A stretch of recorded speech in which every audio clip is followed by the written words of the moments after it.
chia sẻ tri thức thời đại, xin gửi tới các bạn và quý vị về chủ đề lịch sử thế giới nói gì về Việt Nam, người nước ngoài nói gì về chiến tranh Việt Nam trong mắt thế giới như thế nào, đặc biệt là người Mỹ nói gì về con người Việt Nam của chúng ta.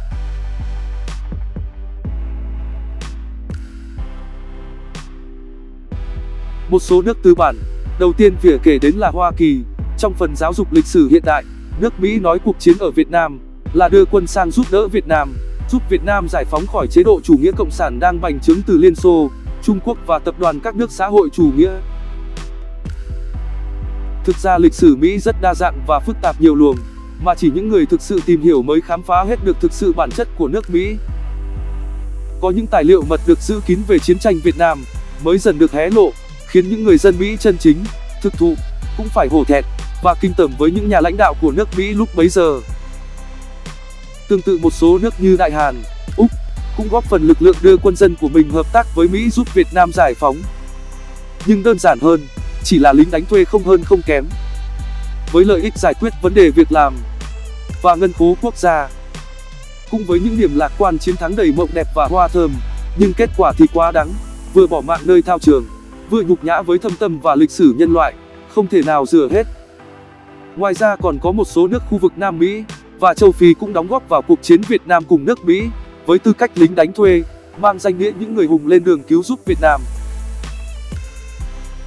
Thực ra khi đó thế giới đang phân ra làm hai phe, đa phần các nước Tây Âu và Hoa Kỳ và một số đồng minh khác của Hoa Kỳ theo phe chủ nghĩa tư bản, Liên Xô và các nước Đông Âu, Việt Nam, Trung Hoa và một số đồng minh khác của Liên Xô theo phe xã hội chủ nghĩa.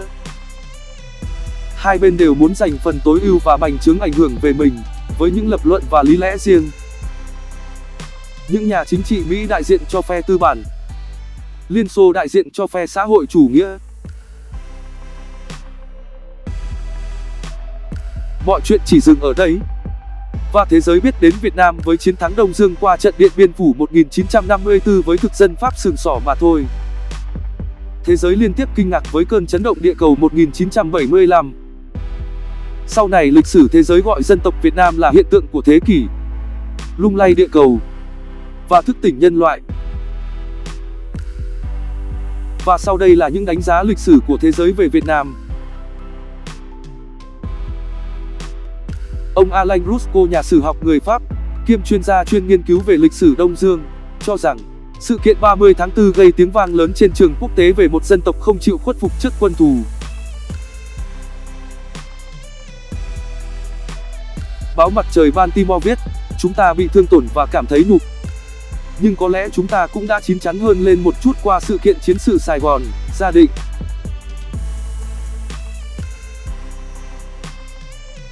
Với tựa đề Sài Gòn sụp đổ, tờ New York Times ngày 1 tháng 5, 1975 chạy tích lớn suốt 8 cột trang nhất kèm theo hàng loạt tin, ảnh về sự sụp đổ của chính quyền Ngụy và chiến thắng của các lực lượng cách mạng.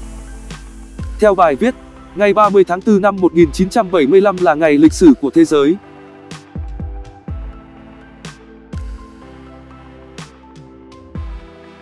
Hãng tin Reuters danh tiếng của Anh cũng đã có bài viết lớn và liên tục cập nhật về cuộc chiến Việt Nam.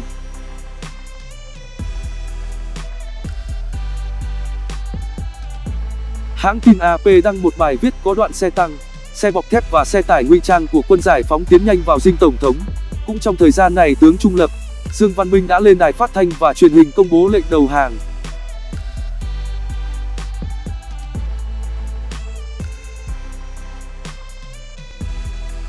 Năm 2006, tờ Asahi Shimbun số ra ngày 29 tháng 4 có bài viết Việt Nam, vinh quang và thiện ý, tái hiện lại chiến tranh qua lời kể của các nhân chứng, những người đã trực tiếp tham gia trong cuộc chiến ở cả hai chiến tuyến.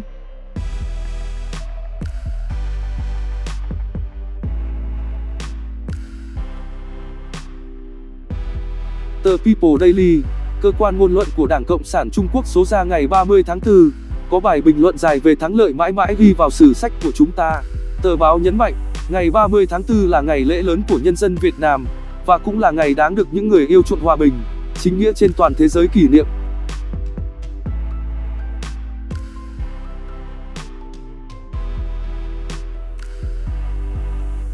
Tờ Nikkei, Ấn phẩm chuyên đề kinh tế lớn nhất Nhật Bản số ra ngày 28 tháng 4 đăng lại hình ảnh chiếc xe tăng đầu tiên của quân giải phóng tiến vào dinh độc lập, kèm theo bình luận: Việt Nam sau 30 năm chiến tranh. Bài báo nhấn mạnh, cuộc chiến tranh Việt Nam đã để lại dấu ấn sâu đậm và đầy ấn tượng trong tâm thức người Mỹ, tạo hiệu ứng dây chuyền trong toàn khu vực Đông Dương.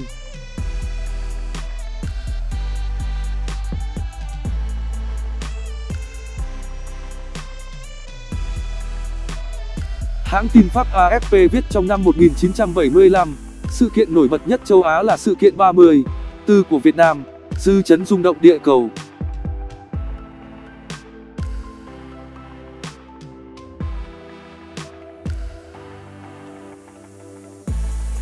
Tờ Passason, tiếng nói của Đảng Nhân dân Cách mạng Lào ngày 29 tháng 4 năm 2010, đã có bài viết tựa đề Truyền thống đấu tranh anh dũng của nhân dân Việt Nam, ca ngợi sự lãnh đạo tài tình của Đảng Cộng sản Việt Nam và tinh thần chiến đấu ngoan cường và anh dũng của nhân dân ta trong hai cuộc kháng chiến chống thực dân cũ và mới, tạo ra chiến thắng Điện Biên Phủ lừng lẫy tháng 5 năm 1954 và Đại thắng mùa xuân 1975.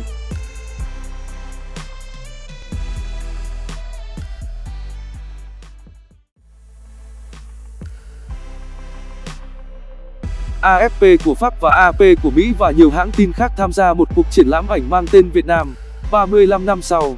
Hãng AFP đánh giá, không còn nghi ngờ gì nữa, sự kiện trên sẽ có ảnh hưởng không nhỏ đến khu vực và thế giới trong tương lai gần, rằng đây là những khoảnh khắc trung thực của chiến tranh, hồi chuông cảnh tỉnh nhân loại hãy làm hết sức mình để không xảy ra một cuộc chiến tương tự, cho dù là bên thắng cuộc.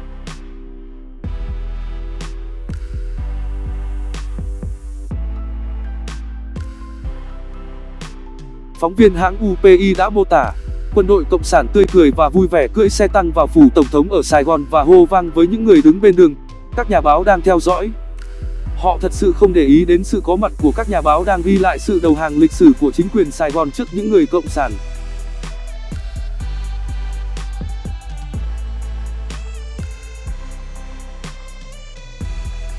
Tờ Thời báo New York còn dẫn tập tài liệu mật ghi chép của Lầu Năm Góc về chiến tranh Việt Nam với gần 70.000 trang, do luật sư Daniel phát hiện. Điều này khiến người Mỹ hiểu rõ thực chất cuộc chiến tranh mà Mỹ tiến hành ở Việt Nam là tàn bạo và vô nghĩa.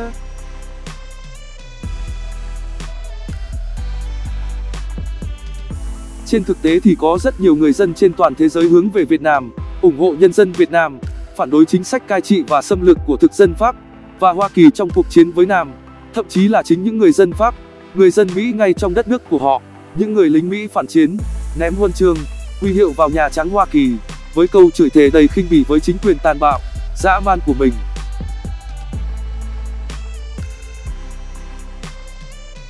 Có những bà mẹ, ông bố, khi biết được bộ mặt thật của chính quyền Hoa Kỳ, họ gay gắt phản đối, yêu cầu trao trả con họ về khỏi cuộc chiến miền Nam Việt Nam.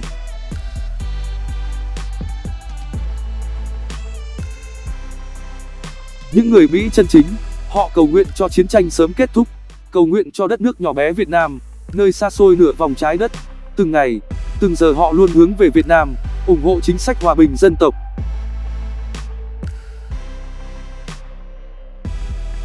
Có người lính Mỹ đã nhặt được quyển nhật ký của một bác sĩ trẻ, Đặng Thùy Trâm. Ông tận tay tìm đến Việt Nam để trao trả, và đến nay thì quyển nhật ký đã được dịch qua nhiều ngôn ngữ, và đặc biệt đã được dựng thành phim tài liệu chân thực nhất về cuộc chiến tranh tàn khốc, ác liệt nhất, qua góc nhìn từ một nữ bác sĩ trẻ. Sau chiến tranh, nhiều binh sĩ Mỹ đã tìm về Việt Nam. Đối với họ, Việt Nam là một mảnh đất anh hùng, dù khi ấy là kẻ thù của họ. Có người dùng cả đời còn lại của mình cống hiến, bù đắp cho những sai lầm trước kia mà họ gây ra cho mảnh đất Việt Nam nhỏ bé, mà đầy kiên cường, giàu lòng vị tha.